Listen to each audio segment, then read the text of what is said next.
Hello guys, welcome back to my channel. तो आज भी बाहर जाइए गोटे जगह को कुआड़े जाऊँ सेटा आपण को आम आगे को जनइबू। तो चलतु। तो आम पाखापाखि बाहर 4:30-5टा बेलू को वेदर भी बहुत ही भल था। तो आम ये रही जाइए टिफिन करने को आपण मैंने जानी सारे आम कुआड़े जाऊँ। तो ये कौटी के जानी वर्षा थिला पूरा एत जोर से वर्षा पवन आसला तो केते जोर से वर्षा हो। तो आप जानी सारे पूरी जाऊँ किंतु पूरी गला बेलू बाटर साक्षी गोपाल जस्ट आगू टिके वीर गोविंदपुर पाखे गोटे मंदिर अच्छे माँ दक्षिण काली मंदिर। तो चलतु ए सेठू को जीव एटा तो मोर फर्स्ट टाइम।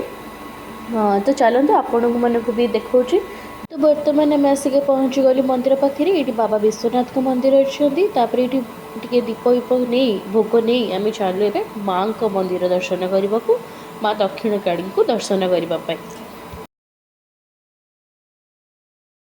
यहाँ हूँ माँ को मंदिर एंट्रांसटा ये माँ को मंदिर माँ दक्षिण काली माँ को मंदिर। तो माँ को पाखे पूजा अर्चना सारिकी आम बाहर जाइलु पुरी अभिमुखे। तो ये माँ बाटमंगला को दर्शन सारी चलू एम।